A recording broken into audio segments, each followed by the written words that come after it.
The Murders in the Rue Morgue by Edgar Allan Poe. The mental features discoursed of as the analytical are in themselves but little susceptible of analysis. We appreciate them only in their effects. We know of them, among other things, that they are always in their possessor, when inordinately possessed, a source of the liveliest enjoyment. As the strong man exults in his physical ability, delighting in such exercises as call his muscles into play, so glories the analyst in that moral activity which disentangles.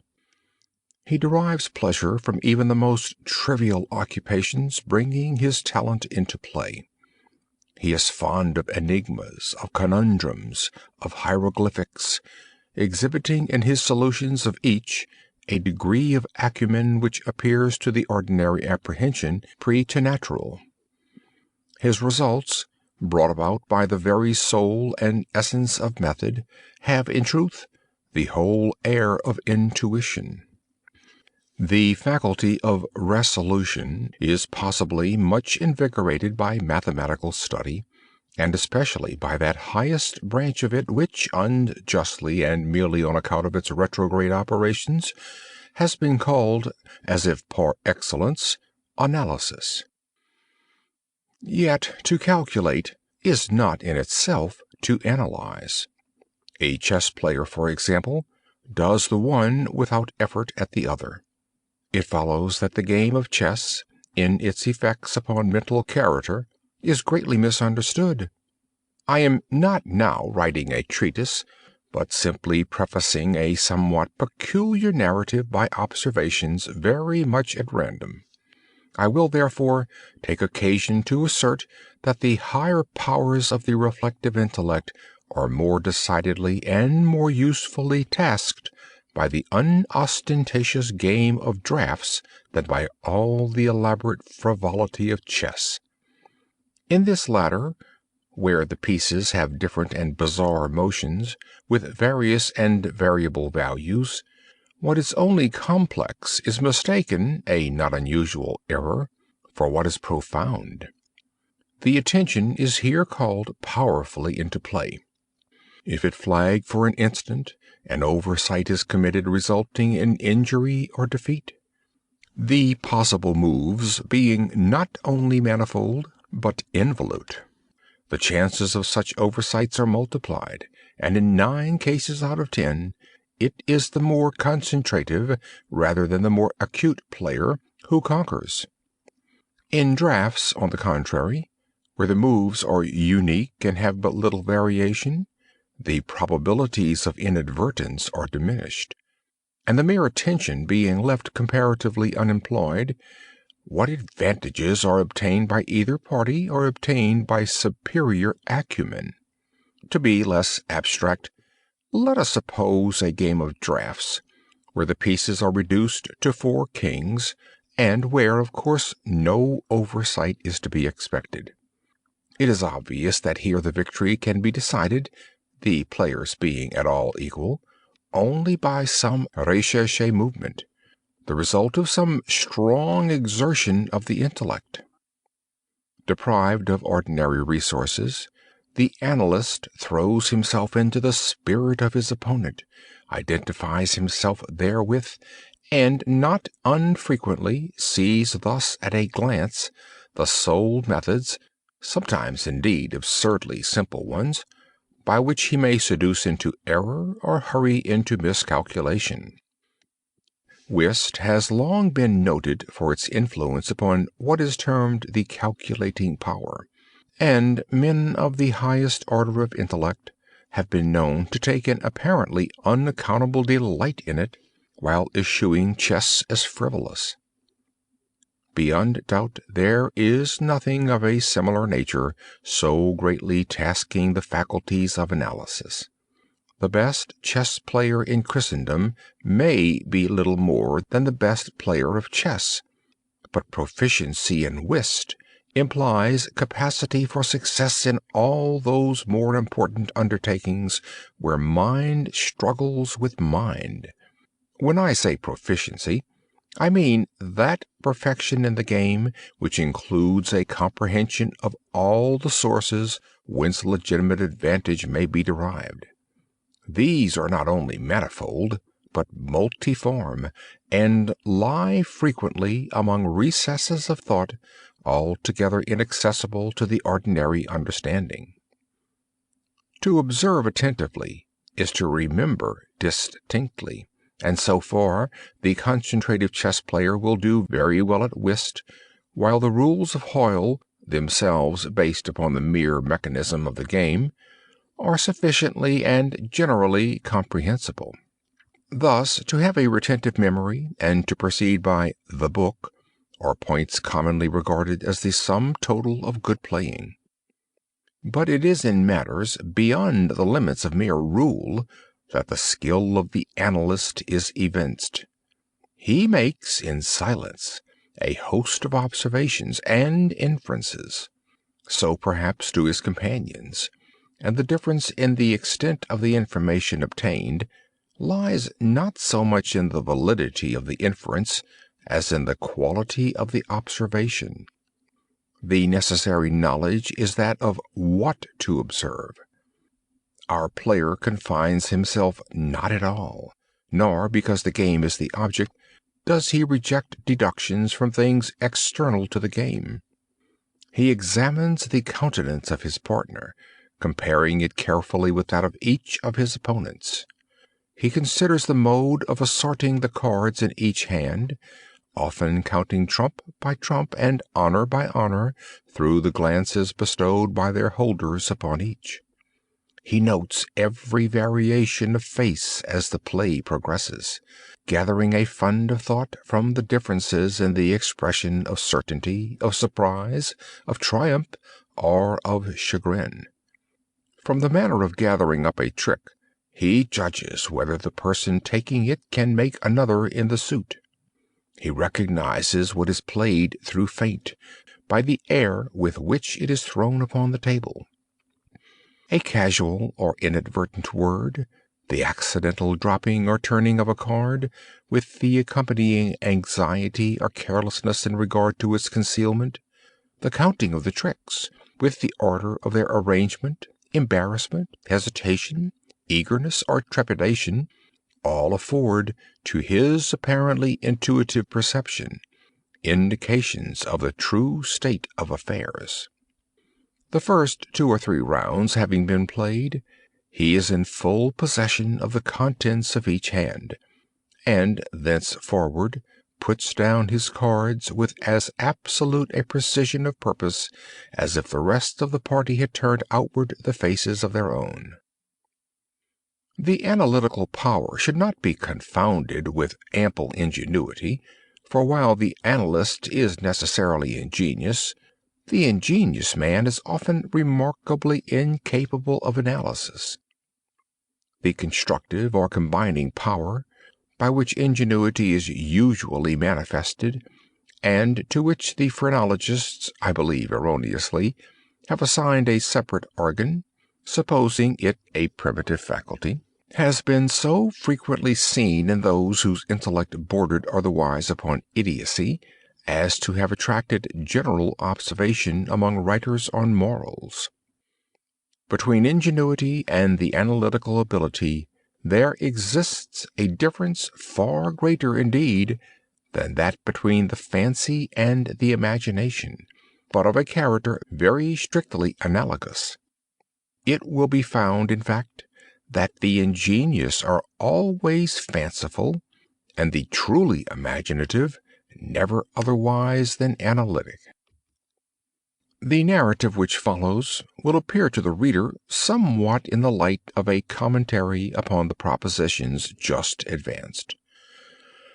Residing in Paris during the spring and part of the summer of 18 , I there became acquainted with a Monsieur C. Auguste Dupin.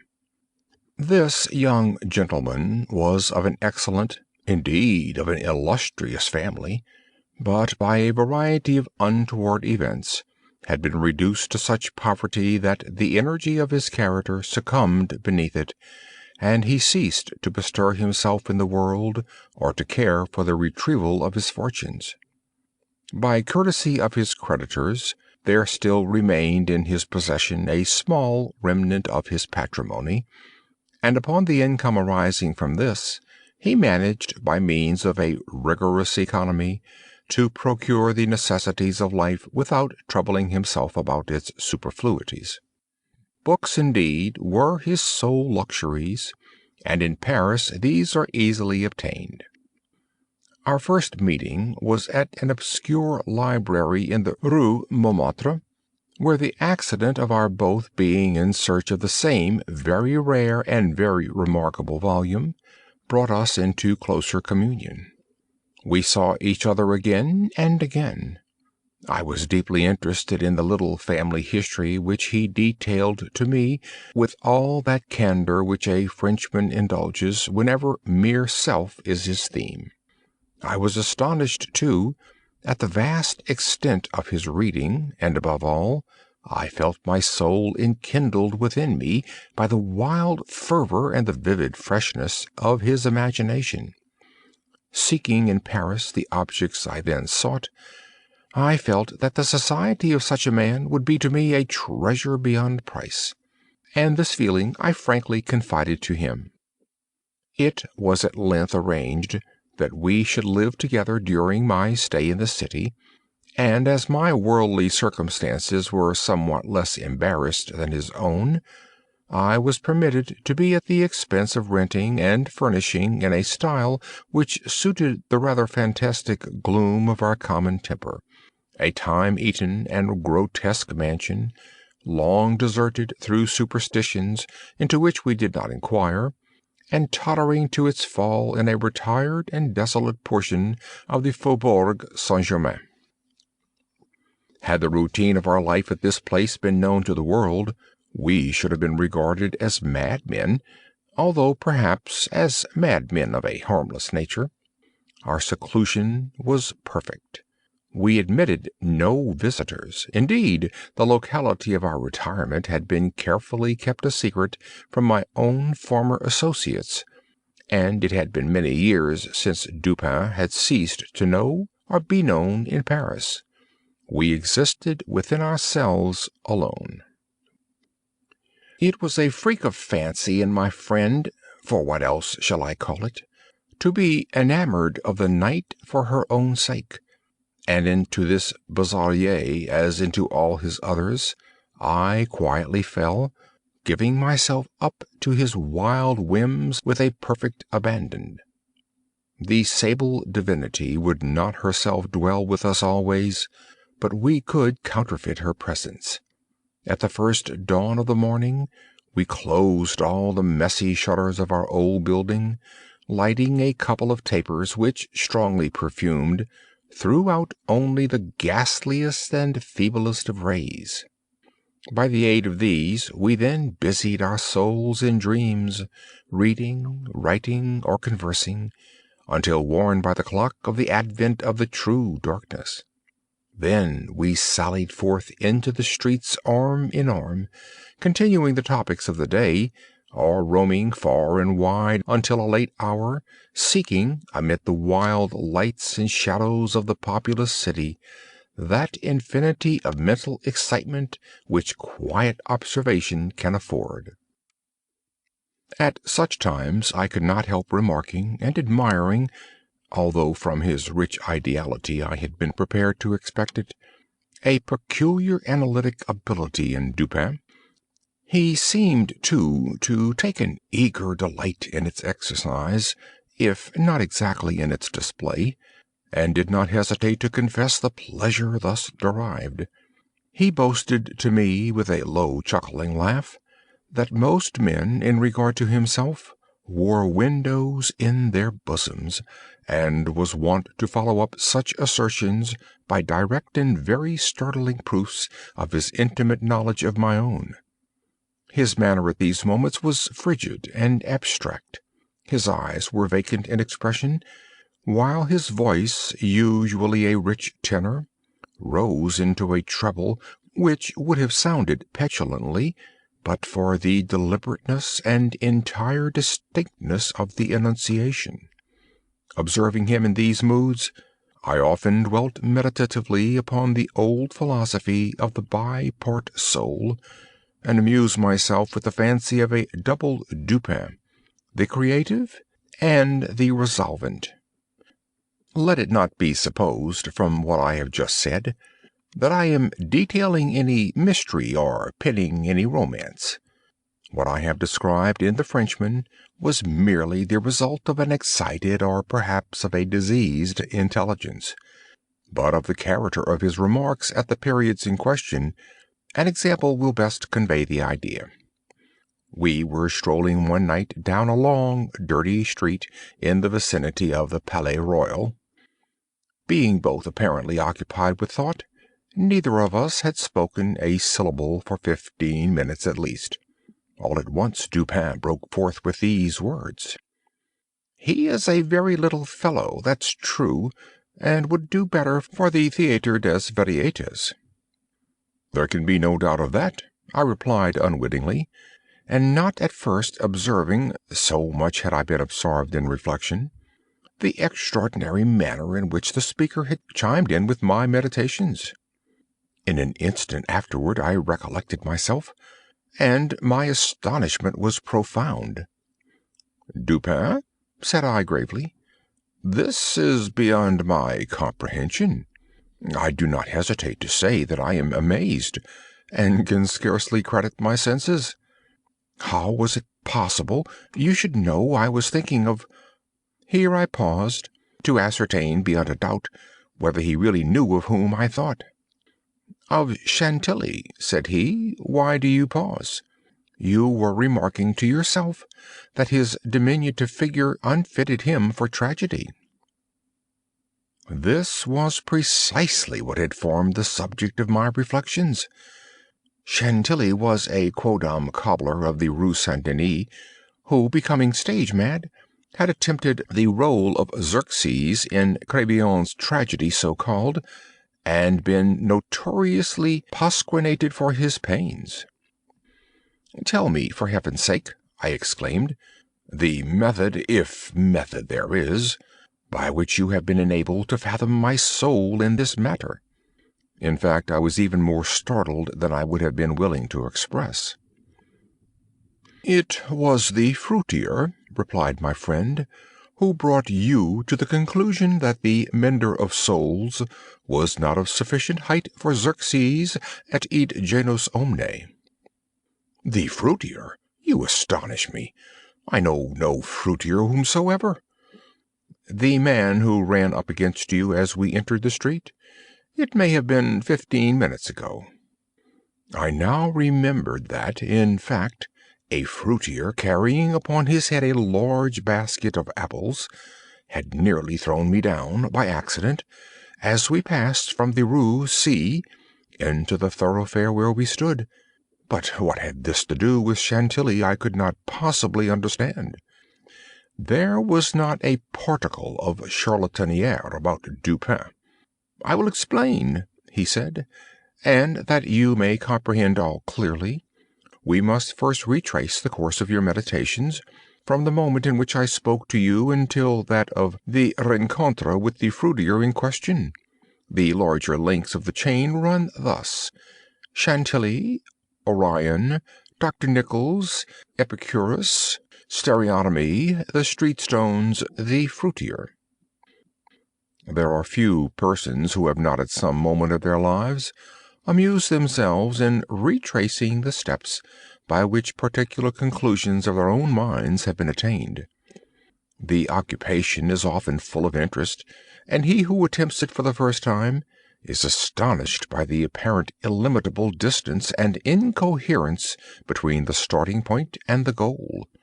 What, then, must have been my amazement when I heard the Frenchman speak what he had just spoken, and when I could not help acknowledging that he had spoken the truth. He continued: "We had been talking of horses, if I remember aright, just before leaving the Rue C. This was the last subject we discussed. As we crossed into this street, A fruiterer with a large basket upon his head, brushing quickly past us, thrust you upon a pile of paving stones collected at a spot where the causeway is undergoing repair. You stepped upon one of the loose fragments, slipped, slightly strained your ankle, appeared vexed or sulky, muttered a few words, turned to look at the pile, and then proceeded in silence. I was not particularly attentive to what you did, but observation has become with me of late a species of necessity. You kept your eyes upon the ground, glancing with a petulant expression at the holes and ruts in the pavement, so that I saw you were still thinking of the stones, until we reached the little alley called La Martine, which had been paved by the way of experiment with the overlapping and riveted blocks. Here your countenance brightened up, and perceiving your lips move, I could not doubt that you muttered the word stereotomy, a term very affectedly applied to this species of pavement. I knew that you could not say to yourself stereotomy without being brought to think of atomies, and thus of the theories of Epicurus, and since, when we discussed this subject not very long ago, I mentioned to you how singularly, yet with how little notice, the vague guesses of that noble Greek had met with confirmation in the late nebular cosmogony, I felt that you could not avoid casting your eyes upward to the great nebula in Orion, and I certainly expected that you would do so. You did look up, and I was now assured that I had correctly followed your steps.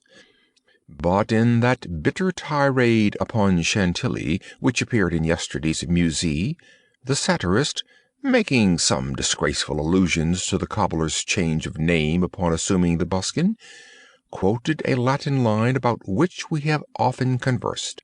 I mean the line, "Perdidit antiquum litera sonum." I had told you that this was in reference to Orion, formerly written Urion, and from certain pungencies connected with this explanation, I was aware that you could not have forgotten it. It was clear, therefore, that you would not fail to combine the two ideas of Orion and Chantilly. That you did combine them, I saw by the character of the smile which passed upon your lips. You thought of the poor cobbler's immolation. So far you had been stooping in your gait, but now I saw you draw yourself up to your full height. I was then sure that you reflected upon the diminutive figure of Chantilly. At this point I interrupted your meditations to remark that as, in fact, he was a very little fellow, that Chantilly, he would do better at the Theatre des Variétés. Not long after this, we were looking over an evening edition of the Gazette des Tribunaux, when the following paragraphs arrested our attention. Extraordinary murders. This morning, about 3 o'clock, the inhabitants of the Quarter Saint-Roch were aroused from sleep by a succession of terrific shrieks, issuing apparently from the 4th story of a house in the Rue Morgue, known to be the sole occupancy of one Madame L'Espanaye, and her daughter, Mademoiselle Camille L'Espanaye. After some delay, occasioned by a fruitless attempt to procure admission in the usual manner, the gateway was broken in with a crowbar, and 8 or 10 of the neighbors entered accompanied by 2 gendarmes. By this time the cries had ceased, but as the party rushed up the first flight of stairs, 2 or more rough voices in angry contention were distinguished, and seemed to proceed from the upper part of the house. As the second landing was reached, these sounds also had ceased, and everything remained perfectly quiet. The party spread themselves and hurried from room to room. Upon arriving at a large black chamber in the 4th story, the door of which, being found locked with the key inside, was forced open, a spectacle presented itself which struck every one present not less with horror than with astonishment. The apartment was in the wildest disorder. the furniture broken and thrown about in all directions. There was only one bedstead, and from this the bed had been removed and thrown into the middle of the floor. On a chair lay a razor besmeared with blood. On the hearth were 2 or 3 long and thick tresses of gray human hair, also dabbed in blood, and seeming to have been pulled out by the roots.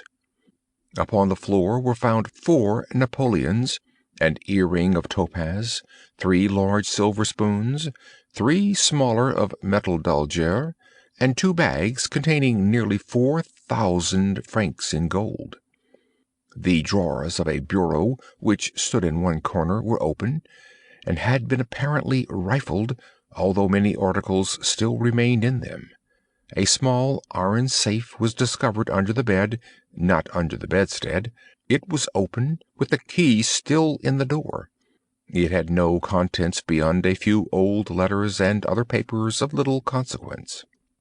Of Madame L'Espanaye no traces were here seen, but an unusual quantity of soot being observed in the fireplace, a search was made in the chimney, and, horrible to relate, the corpse of the daughter, head downward, was dragged therefrom, it having been thus forced up the narrow aperture for a considerable distance. The body was quite warm.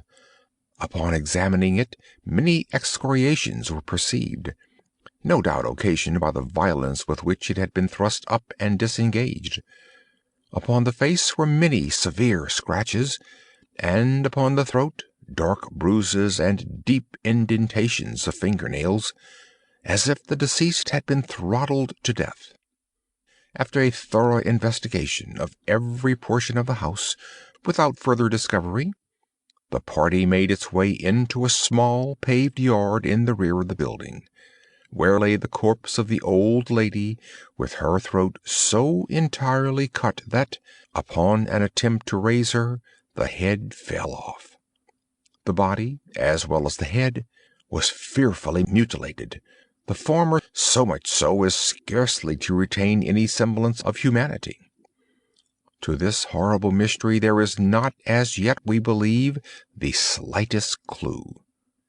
The next day's paper had these additional particulars: The tragedy in the Rue Morgue.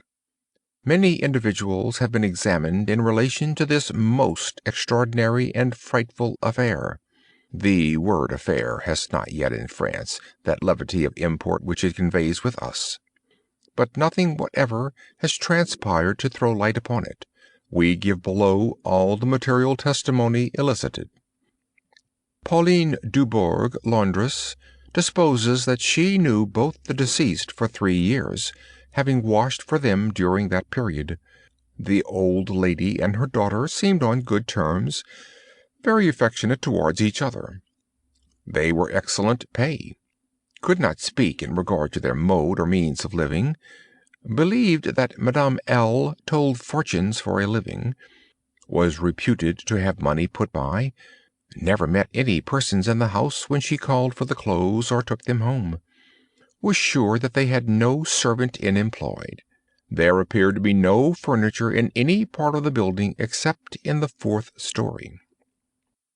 Pierre Moreau, tobacconist, deposes that he has been in the habit of selling small quantities of tobacco and stuff to Madame L'Espanaye for nearly 4 years, was born in the neighborhood, and has always resided there.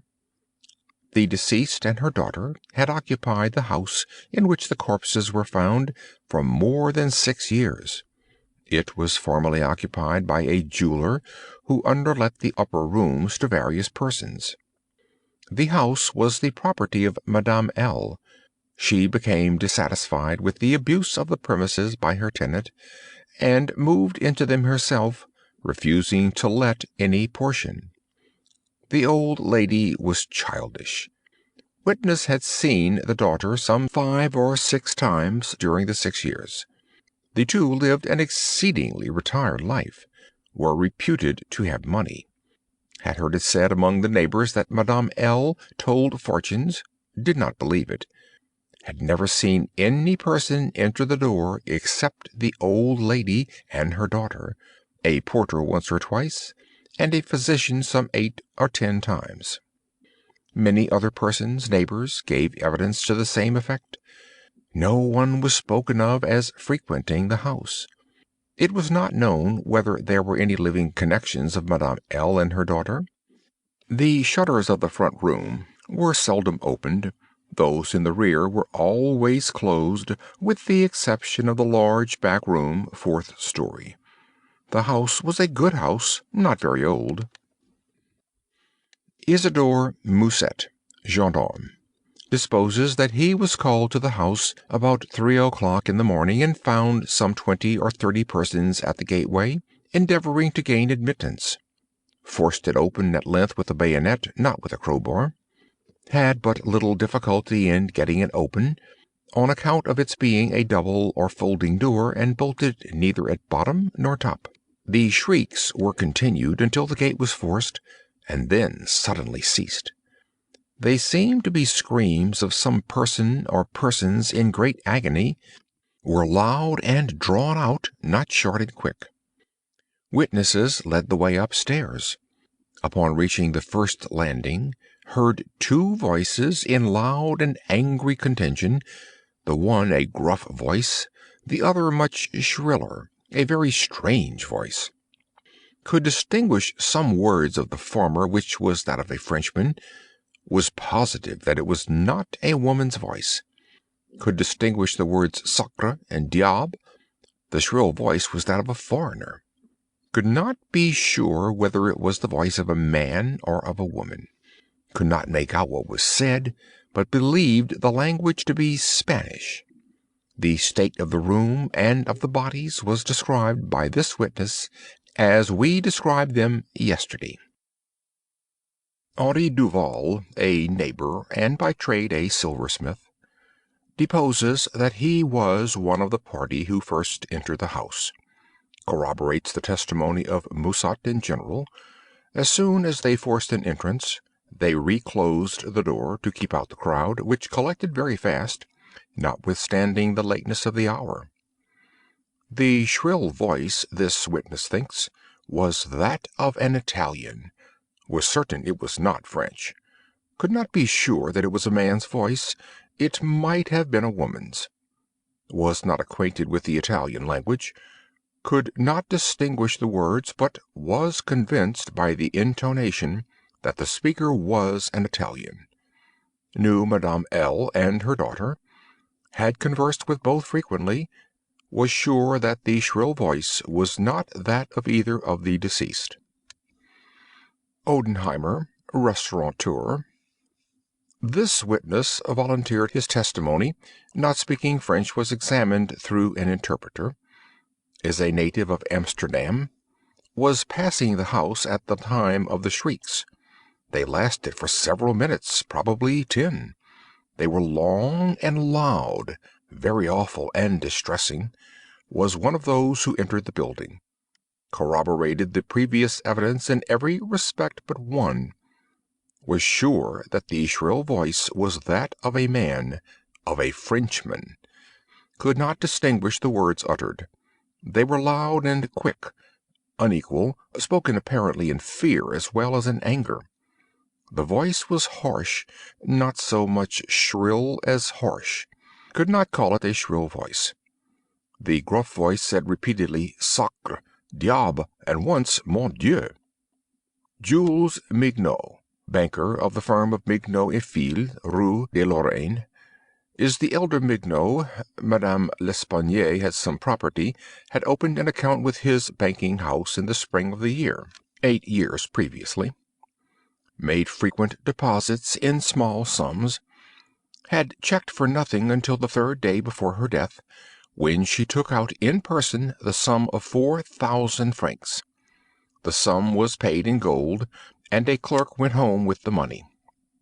William Bird, tailor, deposes that he was one of the party who entered the house, is an Englishman, has lived in Paris 2 years, was one of the first to ascend the stairs, heard the voices in contention, The gruff voice was that of a Frenchman.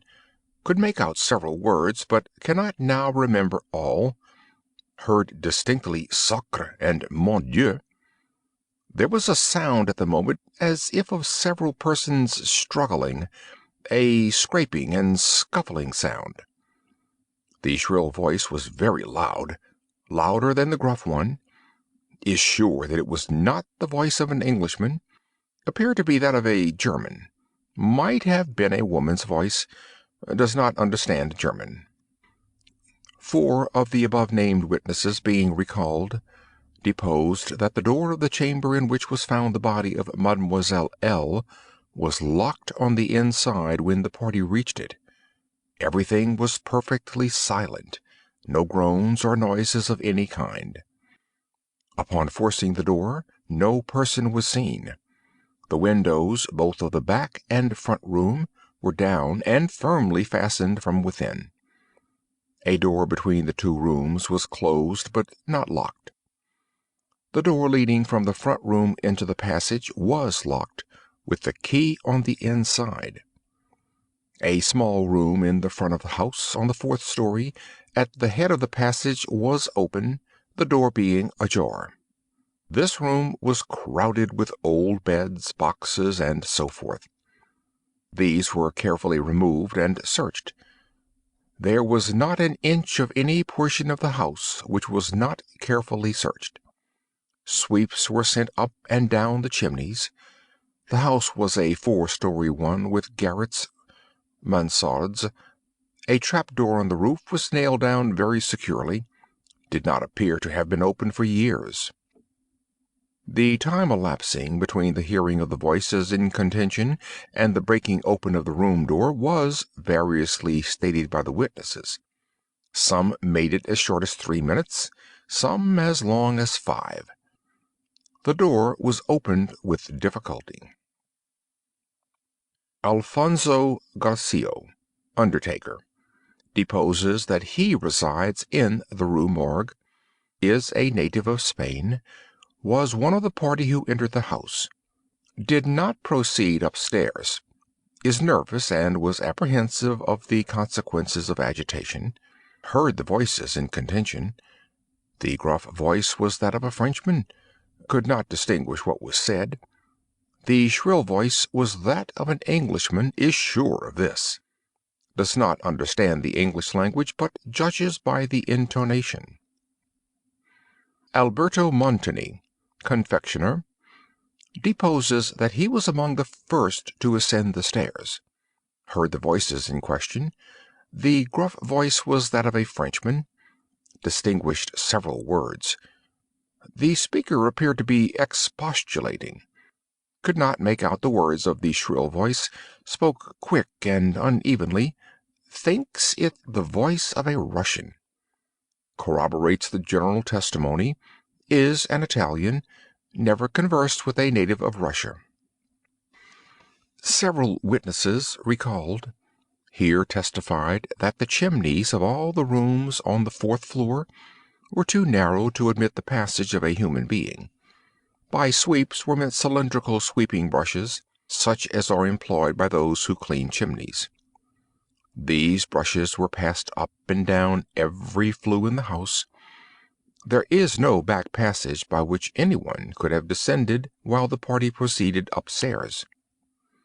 The body of Mademoiselle L'Espanaye was so firmly wedged in the chimney that it could not be got down until 4 or 5 of the party united their strength. Paul Dumas, physician, deposes that he was called to view the bodies about daybreak.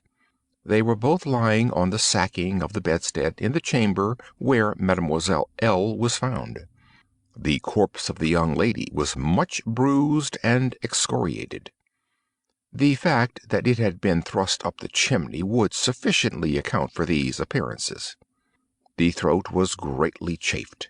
There were several deep scratches just below the chin, together with a series of livid spots which were evidently the impressions of fingers. The face was fearfully discolored, and the eyeballs protruded. The tongue had been partially bitten through.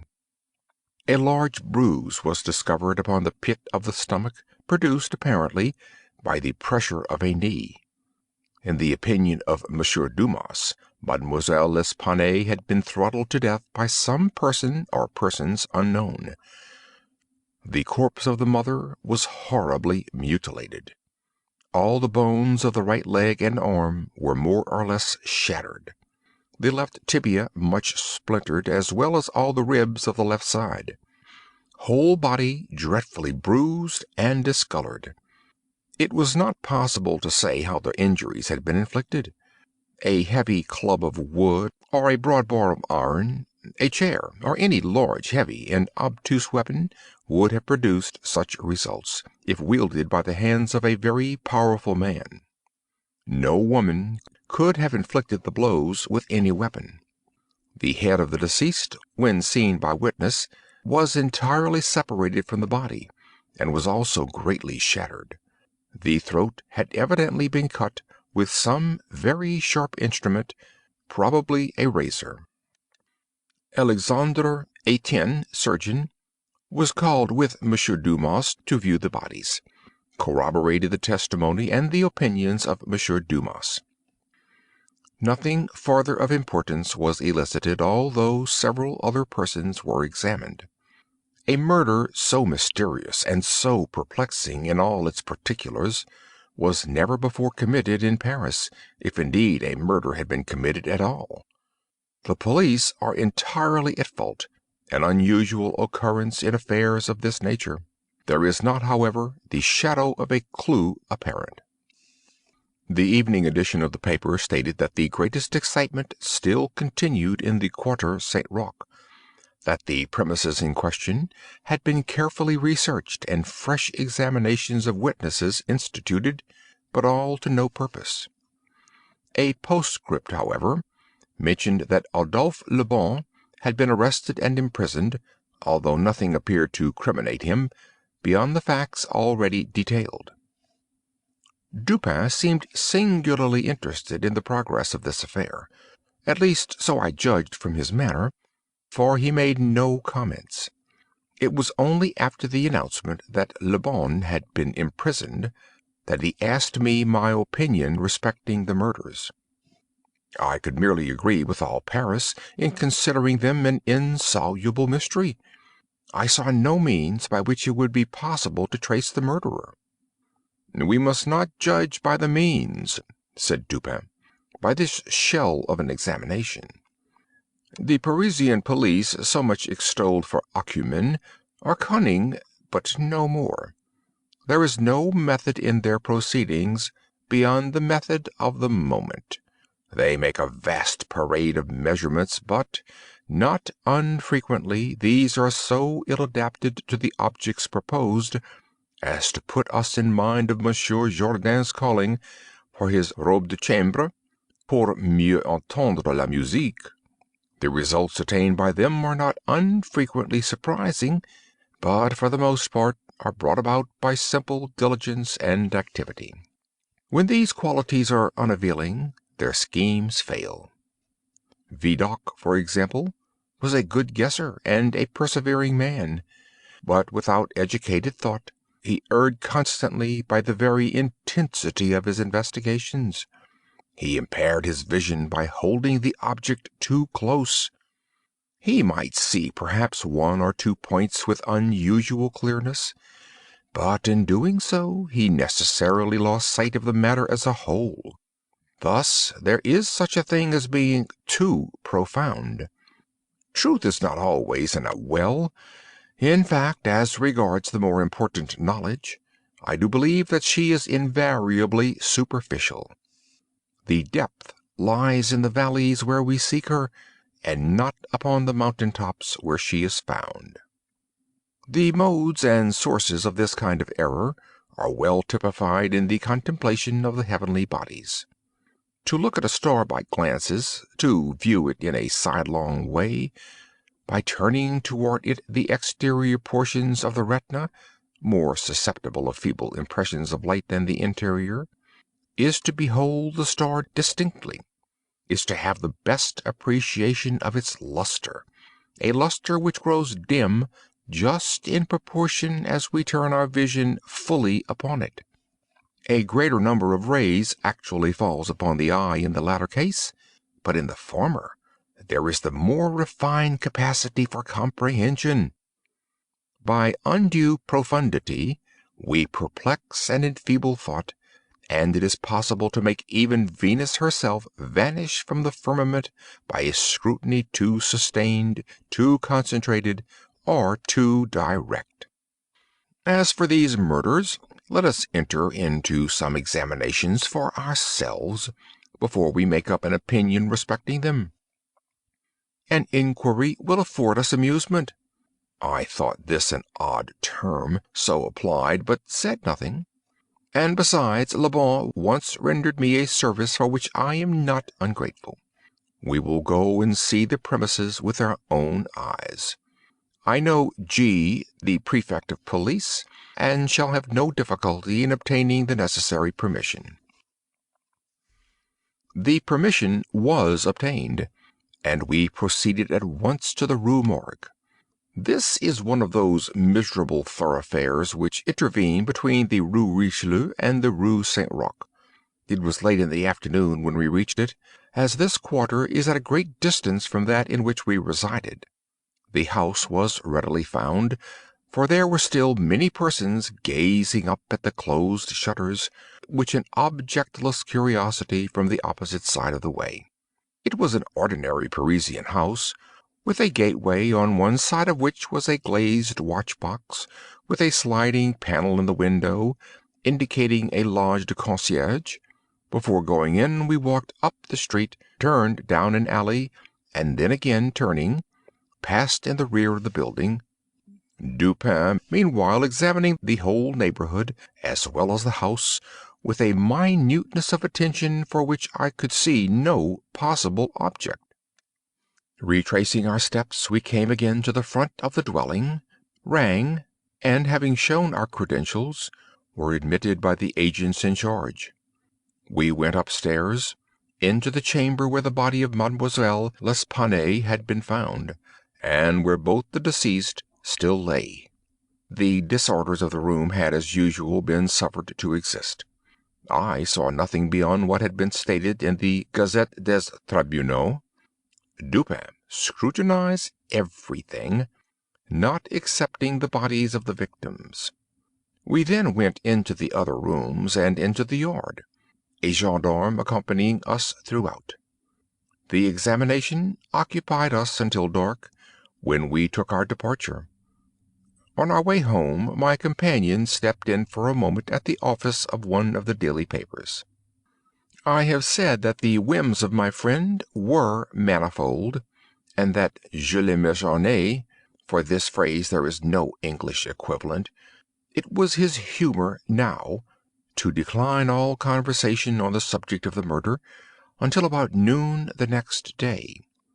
He then asked me suddenly if I had observed anything peculiar at the scene of the atrocity. There was something in his manner of emphasizing the word peculiar which caused me to shudder without knowing why. "No, nothing peculiar," I said. "Nothing more, at least, than we both saw stated in the paper." "The Gazette," he replied, "has not entered, I fear, into the unusual horror of the thing. But dismiss the idle opinions of this print. It appears to me that this mystery is considered insoluble, for the very reasons which should cause it to be regarded as easy of solution. I mean, for the outre character of its features. The police are confounded by the seeming absence of motive, not for the murder itself, but for the atrocity of the murder.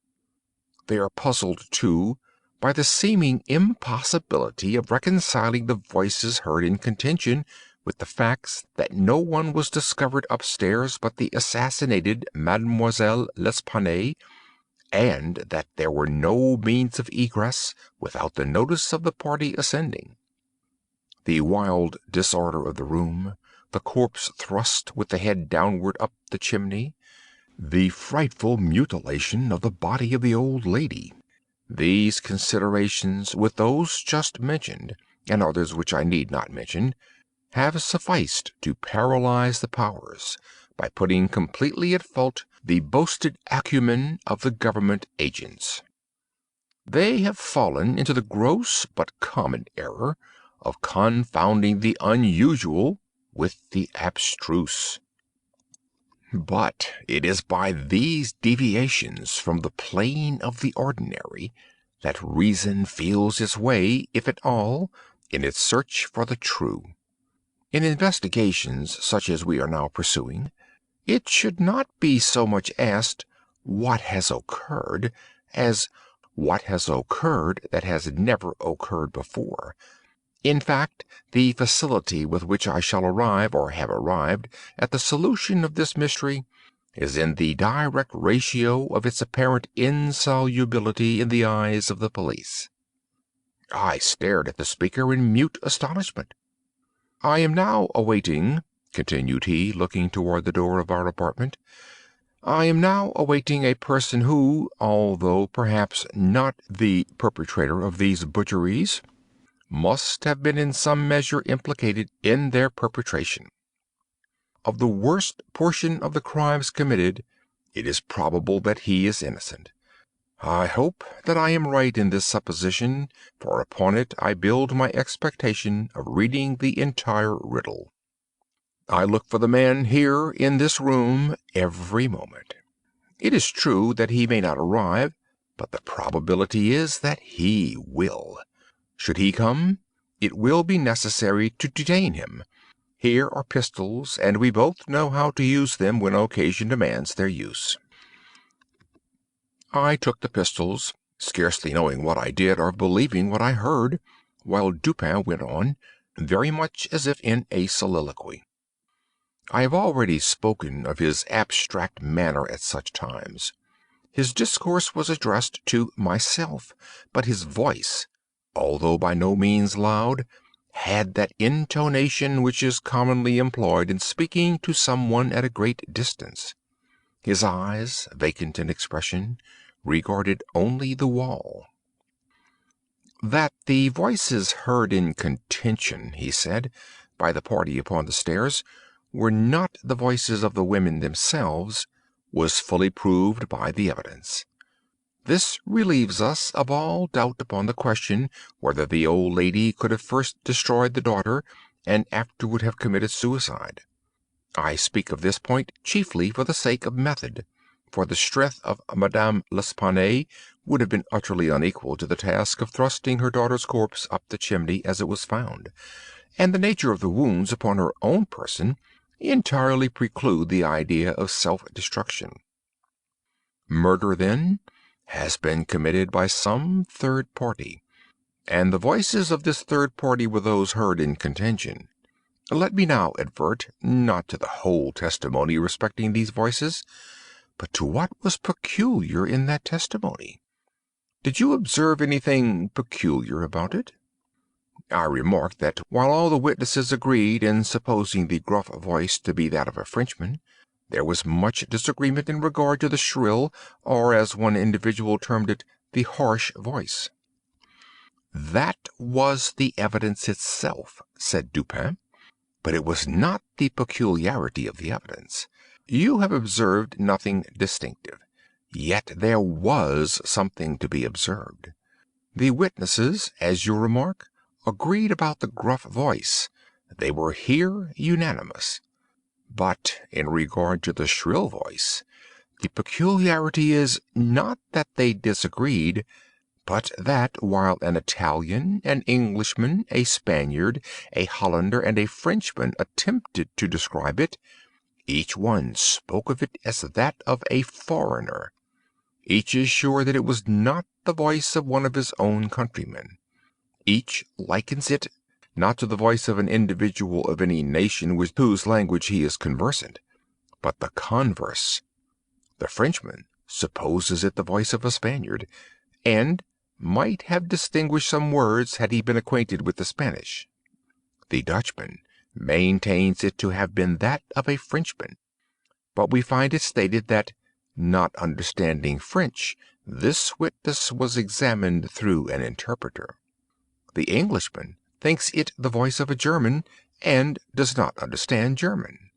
The Spaniard is sure that it was that of an Englishman, but judges by the intonation altogether, as he has no knowledge of the English.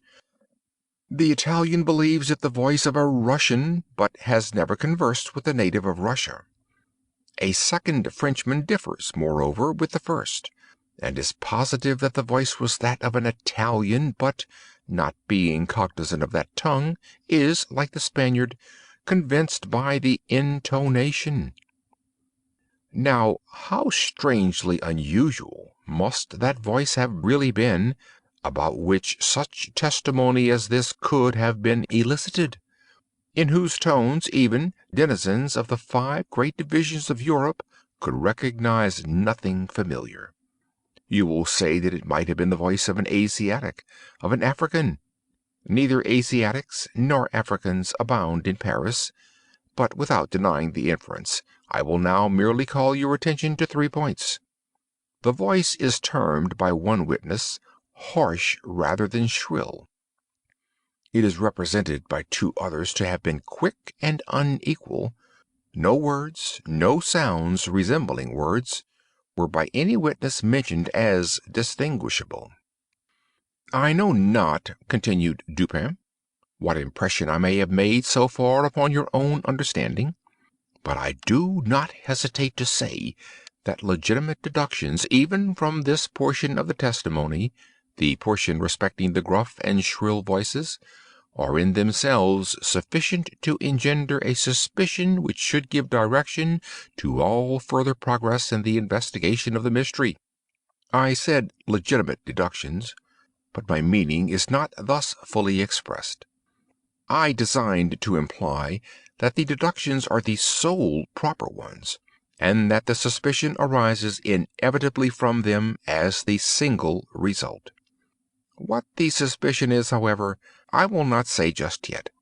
I merely wish you to bear in mind that, with myself, it was sufficiently forcible to give a definite form, a certain tendency to my inquiries in the chamber. Let us now transport ourselves in fancy to this chamber. What shall we first seek here? The means of egress employed by the murderers.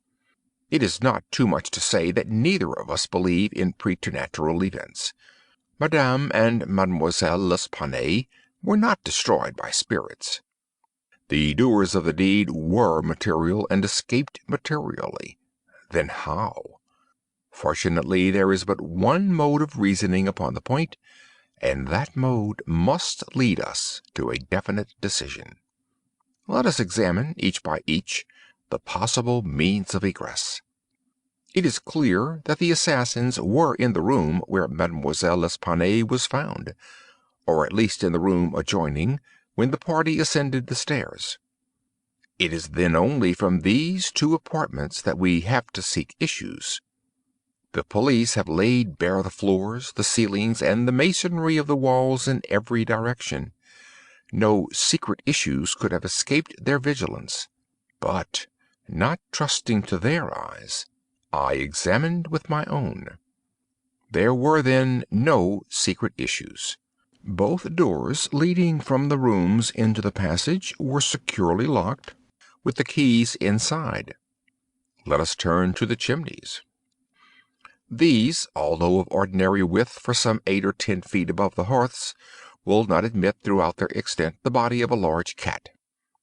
The impossibility of egress by means already stated being thus absolute, we are reduced to the windows.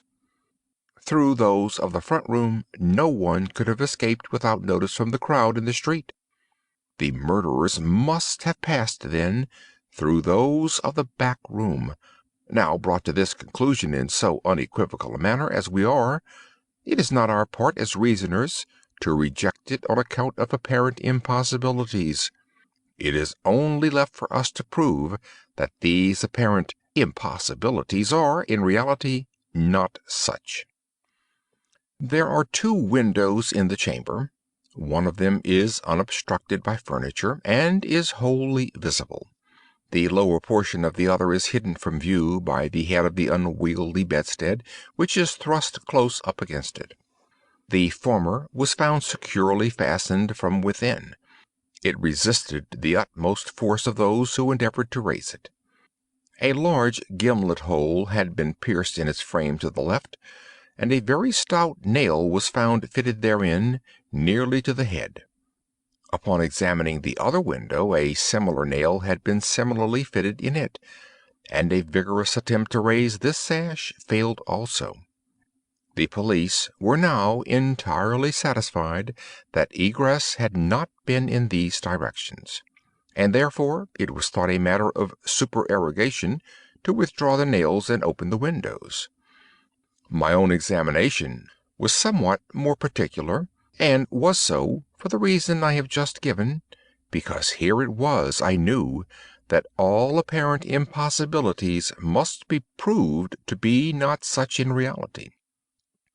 I proceeded to think thus a posteriori.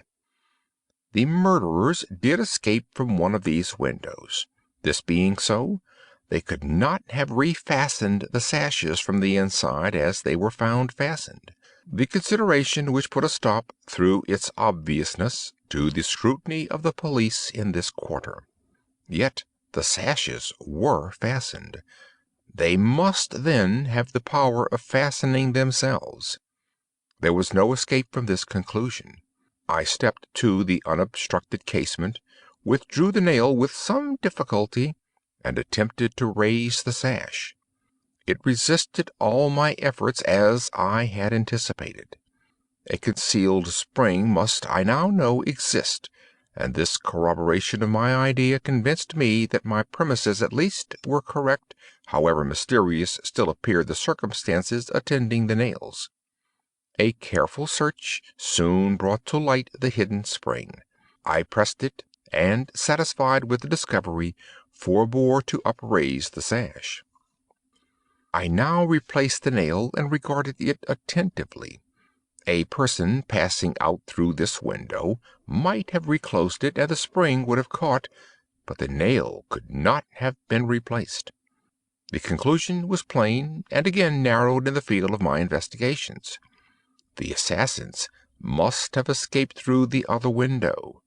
Supposing then the springs upon each sash to be the same, as was probable, there must be found a difference between the nails, or at least between the modes of their fixture.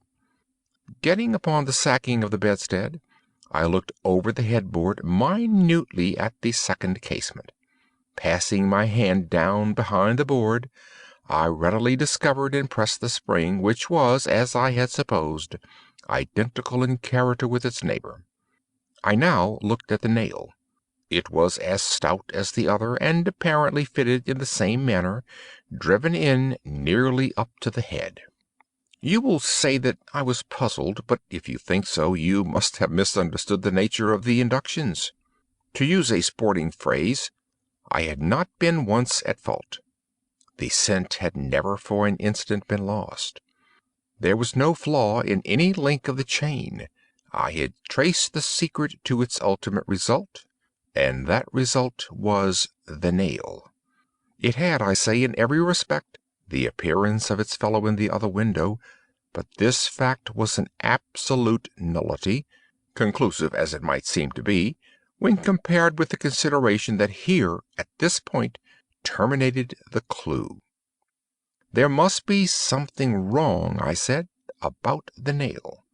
I touched it, and the head, with about 1/4 of an inch of the shank, came off in my fingers. The rest of the shank was in the gimlet hole where it had been broken off. The fracture was an old one, for its edges were encrusted with rust, and had apparently been accomplished by the blow of a hammer, which had partially embedded, in the top of the bottom sash, the head portion of the nail. I now carefully replaced this head portion in the indentation whence I had taken it, and the resemblance to a perfect nail was complete. The fissure was invisible. Pressing the spring, I gently raised the sash for a few inches. The head went up with it, remaining firm in its bed. I closed the window, and the semblance of the whole nail was again perfect. The riddle so far was now unriddled. The assassin had escaped through the window which looked upon the bed, dropping of its own accord upon his exit, or perhaps purposely closed. It had become fastened by the spring, and it was the retention of this spring which had been mistaken by the police for that of the nail, farther inquiry being thus considered unnecessary. The next question was that of the mode of descent. Upon this point I had been satisfied in my walk with you around the building. About 5 feet and a half from the casement in question there runs a lightning rod. From this rod it would have been impossible for anyone to reach the window itself, to say nothing of entering it. I observed, however, that the shutters of the 4th story were of the peculiar kind called by Parisian carpenters ferrades, a kind rarely employed at the present day, but frequently seen upon very old mansions in Lyons and Bordeaux. They are in the form of an ordinary door, a single, not a folding door, except that the lower half is latticed or worked in open trellis, thus affording an excellent hold for the hands. In the present instance, these shutters are fully 3 feet and a half broad. When we saw them from the rear of the house, they were both about half open, that is to say, they stood off at right angles from the wall. It is probable that the police, as well as myself, examined the back of the tenement, but if so, in looking at these ferrades in the line of their breadth, as they must have done, they did not perceive this great breadth itself, or at all events failed to take it into due consideration. In fact, having once satisfied themselves that no egress could have been made in this quarter, they would naturally bestow here a very cursory examination. It was clear to me, however, that the shutter belonging to the window at the head of the bed would, if swung fully back to the wall, reach to within 2 feet of the lightning rod. It was also evident that, by exertion of a very unusual degree of activity and courage, an entrance into the window from the rod might have been thus effected. By reaching to the distance of 2 feet and a half, we now suppose the shutter open to its whole extent, a robber might have taken a firm grasp upon the trellis work. Letting go, then, his hold upon the rod, placing his feet securely against the rod, and springing boldly from it, he might have swung the shutter so as to close it, and, if we imagine the window open at the time, might even have swung himself into the room. I wish you to bear especially in mind that I have spoken of a very unusual degree of activity as requisite to success in so hazardous and so difficult a feat. It is my design to show you, first, that the thing might possibly have been accomplished, but secondly, and chiefly, I wish to impress upon your understanding the very extraordinary, the almost preternatural character of that agility which would have accomplished it. You will say, no doubt, using the language of the law, that, to make out my case, I should rather undervalue than insist upon a full estimation of the activity required in this matter. This may be the practice in law, but it is not the usage of reason. My ultimate object is only the truth. My immediate purpose is to lead you to place in juxtaposition that very unusual activity of which I have just spoken, with that very peculiar, shrill, or harsh and unequal voice, about whose nationality no 2 persons could be found to agree, and in whose utterance no syllabification could be detected. At these words, a vague and half-formed conception of the meaning of Dupin flitted over my mind. I seemed to be upon the verge of comprehension without power to comprehend. Men at times find themselves upon the brink of remembrance without being able in the end to remember. My friend went on with his discourse. "You will see," he said, "that I have shifted the question from the mode of egress to that of ingress. It was my design to convey the idea that both were effected in the same manner at the same point. Let us now revert to the interior of the room. Let us survey the appearances here. The drawers of the bureau, it is said, have been rifled, although many articles of apparel still remain within them. The conclusion here is absurd. It is a mere guess, a very silly one, and no more. How are we to know that the articles found in the drawer were not all these drawers had originally contained? Madame L'Espanaye and her daughter lived an exceedingly retired life, saw no company, seldom went out, and had little use for numerous changes of habiliment. Those found were at least of as good quality as any likely to be possessed by these ladies. If a thief had taken any, why did he not take the best? Why did he not take them all? In a word, why did he abandon 4,000 francs in gold to encumber himself with a bundle of linen? The gold was abandoned. Nearly the whole sum mentioned by Monsieur Mignot, the banker, was discovered in bags upon the floor.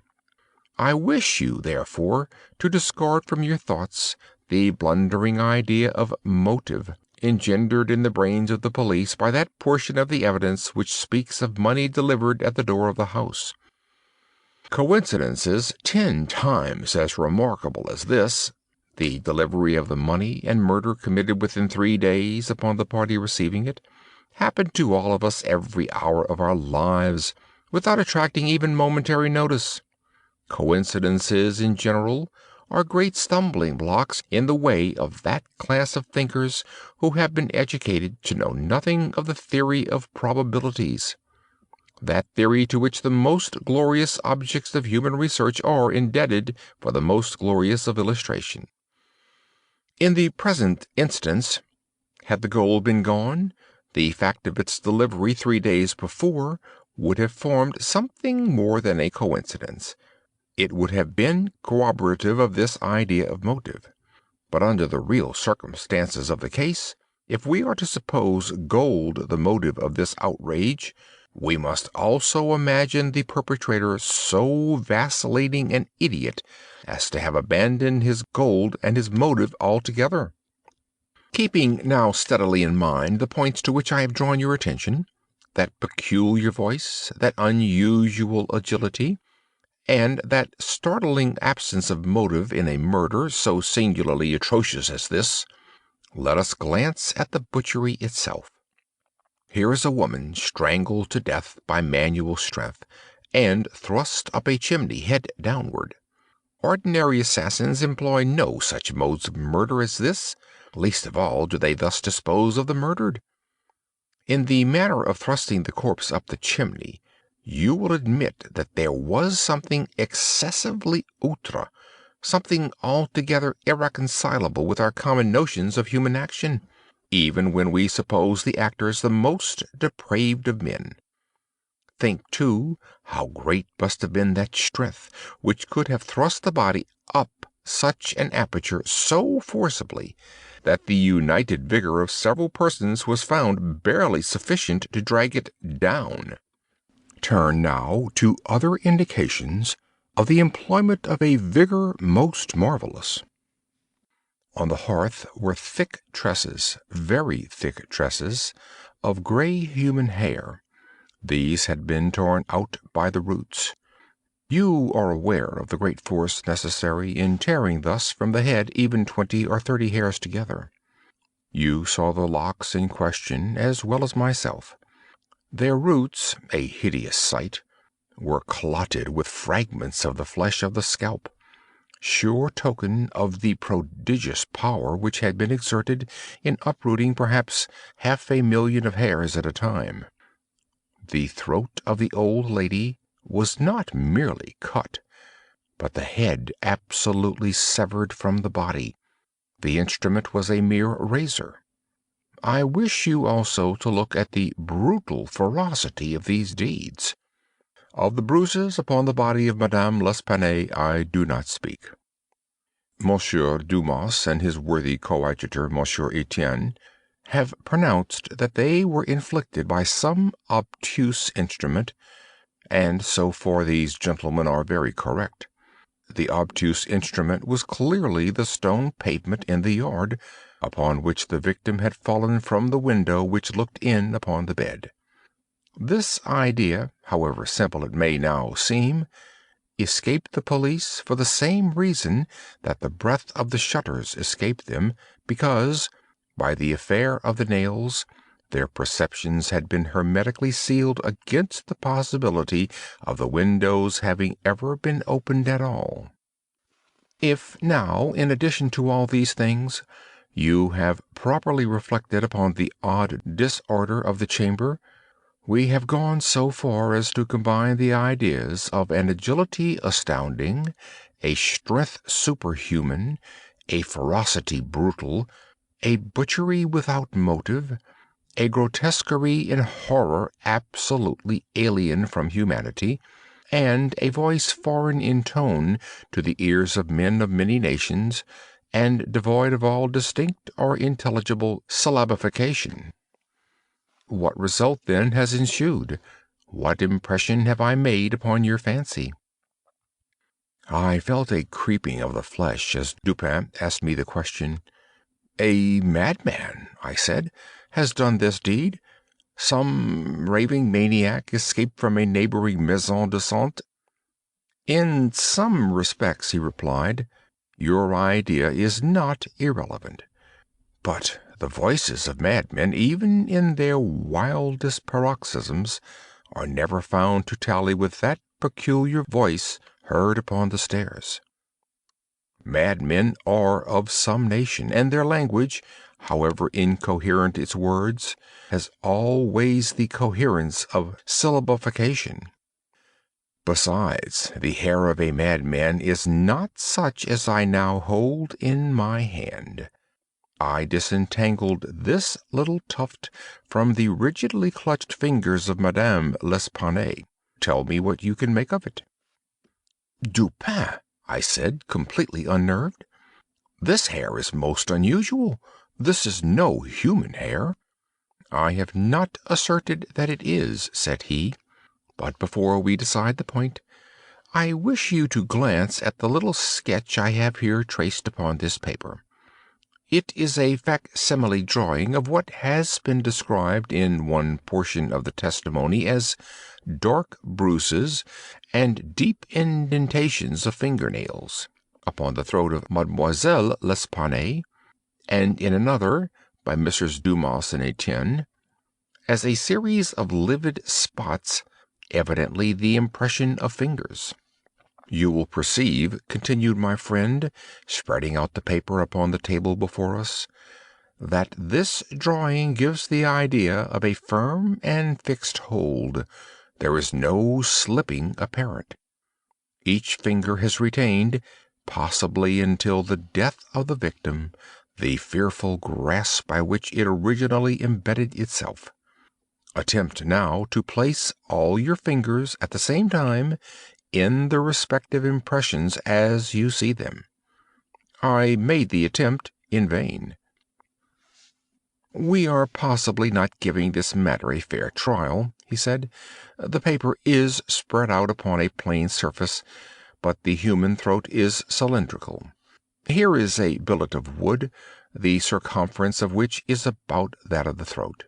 Wrap the drawing around it, and try the experiment again." I did so, but the difficulty was even more obvious than before. "This," I said, "is the mark of no human hand." "Read now," replied Dupin, "this passage from Cuvier." It was a minute anatomical and generally descriptive account of the large fulvous orangutan of the East Indian Islands. The gigantic stature, the prodigious strength and activity, the wild ferocity, and the imitative propensities of these mammalia are sufficiently well known to all. I understood the full horrors of the murder at once. "The description of the digits," said I, as I made an end of reading, "is in exact accordance with this drawing. I see that no animal but an orangutan of the species here mentioned could have impressed the indentations as you have traced them. This tuft of tawny hair, too, is identical in character with that of the beast of Cuvier. But I cannot possibly comprehend the particulars of this frightful mystery. Besides, there were two voices heard in contention, and one of them was unquestionably the voice of a Frenchman. True, and you will remember an expression attributed almost unanimously by the evidence to this voice, the expression "Mon Dieu." This, under the circumstances, has been justly characterized by one of the witnesses, Montani, the confectioner, as an expression of remonstrance or expostulation. Upon these two words, therefore, I have mainly built my hopes of a full solution of the riddle. A Frenchman was cognizant of the murder. It is possible, indeed it is far more than probable, that he was innocent of all participation in the bloody transactions which took place. The orangutan may have escaped from him. He may have traced it to the chamber, but under the agitating circumstances which ensued, he could never have recaptured it. It is still at large. I will not pursue these guesses, for I have no right to call them more, since the shades of reflection upon which they are based are scarcely of sufficient depth to be appreciable to my own intellect, and since I could not pretend to make them intelligible to the understanding of another. We will call them guesses, then, and speak of them as such. If the Frenchman in question is indeed, as I suppose, innocent of this atrocity, this advertisement which I left last night upon our return home at the office of Le Monde, a paper devoted to the shipping interest and much sought by sailors, will bring him to our residence. He handed me a paper, and I read thus: "Caught in the Bois de Boulogne early in the morning of the instant, the morning of the murder, a very large tawny orangutan of the Bornese species. The owner, who is ascertained to be a sailor belonging to a Maltese vessel, may have the animal again upon identifying it satisfactorily, and paying a few charges arising from its capture and keeping. Call at No. Rue Faubourg Saint-Germain, au 3e. "How is it possible," I asked, "that you should know the man to be a sailor, and belonging to a Maltese vessel?" "I do not know it," said Dupin. "I am not sure of it. Here, however, is a small piece of ribbon, which, from its form and from its greasy appearance, has evidently been used in tying the hair in one of those long queues of which sailors are so fond. Moreover, this knot is one which few besides sailors can tie, and is peculiar to the Maltese. I picked the ribbon up at the foot of the lightning rod. It could not have belonged to either of the deceased. Now, if, after all, I am wrong in my induction from this ribbon that the Frenchman was a sailor belonging to a Maltese vessel, still I can have done no harm in saying what I did in the advertisement. If I am in error, he will merely suppose that I have been misled by some circumstance into which he will not take the trouble to inquire. But if I am right, a great point is gained. Cognizant, although innocent, of the murder, the Frenchman will naturally hesitate about replying to the advertisement, about demanding the orangutan. He will reason thus: I am innocent, I am poor, my orangutan is of great value, to one of my circumstances a fortune of itself. Why should I lose it through the apprehensions of danger? Here it is within my grasp. It was found in the Bois de Boulogne, at a vast distance from the scene of that butchery. How can it ever be suspected that a brute beast should have done the deed? The police are at fault. They have failed to procure the slightest clue. Should they even trace the animal, it would be impossible to prove me cognizant of the murder, or to implicate me in guilt on account of that cognizance. Above all, I am known. The advertiser designates me as the possessor of the beast.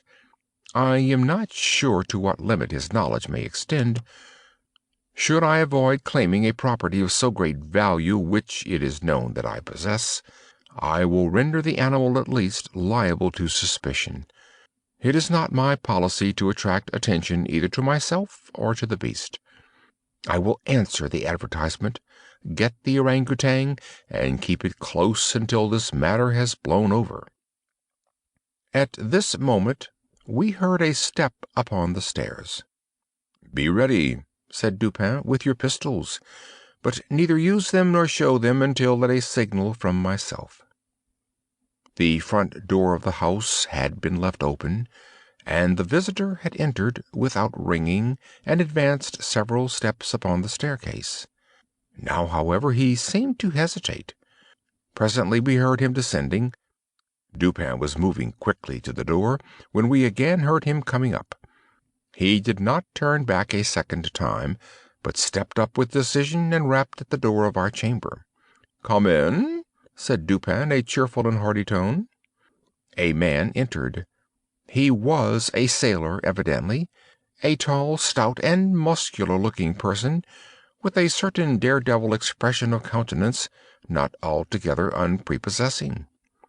His face, greatly sunburnt, was more than half hidden by whiskers and mustachio. He had with him a huge oaken cudgel, but appeared to be otherwise unarmed. He bowed awkwardly and bade us good evening in French accents, which, although somewhat Neuchaftelish, were still sufficiently indicative of a Parisian origin. "Sit down, my friend," said Dupin. "I suppose you have called about the orangutan. Upon my word, I almost envy you the possession of him, a remarkably fine, and no doubt a very valuable animal. How old do you suppose him to be?" The sailor drew a long breath, with the air of a man relieved of some intolerable burden, and then replied in an assured tone, "I have no way of telling, but he can't be more than 4 or 5 years old. Have you got him here?" "Oh, no, we had no conveniences for keeping him here. He is at a livery stable in the Rue du Bourg, just by. You can get him in the morning. Of course you are prepared to identify the property?" "To be sure I am, sir." "I shall be sorry to part with him," said Dupin. "I don't mean that you should be at all this trouble for nothing, sir," said the man. "Couldn't expect it. Am very willing to pay a reward for the finding of the animal, that is to say, anything in reason." "Well," replied my friend, "that is all very fair, to be sure. Let me think. What should I have? Oh, I will tell you. My reward shall be this: you shall give me all the information in your power about these murders in the Rue Morgue."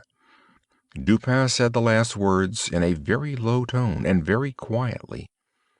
Just as quietly, too, he walked toward the door, locked it, and put the key in his pocket. He then drew a pistol from his bosom, and placed it without the least flurry upon the table. The sailor's face flushed up as if he were struggling with suffocation. He started to his feet and grasped his cudgel, but the next moment he fell back into his seat, trembling violently, and with the countenance of death itself. He spoke not a word. I pitied him from the bottom of my heart. "My friend," said Dupin in a kind tone, "you are alarming yourself unnecessarily. You are indeed. We mean you no harm whatever. I pledge you the honor of a gentleman and of a Frenchman that we intend you no injury. I perfectly well know that you are innocent of the atrocities in the Rue Morgue. It will not do, however, to deny that you are in some measure implicated in them. From what I have already said, you must know that I have had means of information about this matter, means of which you could never have dreamed. Now, the thing stands thus. You have done nothing which you could have avoided, nothing, certainly, which renders you culpable. You were not even guilty of robbery, when you might have robbed with impunity. You have nothing to conceal. You have no reason for concealment. On the other hand, you are bound by every principle of honor to confess all you know. An innocent man is now imprisoned, charged with that crime of which you can point out the perpetrator." The sailor had recovered his presence of mind in a great measure while Dupin uttered these words, but his original boldness of bearing was all gone. "So help me God," said he, after a brief pause, "I will tell you all I know about this affair, but I do not expect you to believe one half I say. I would be a fool indeed if I did.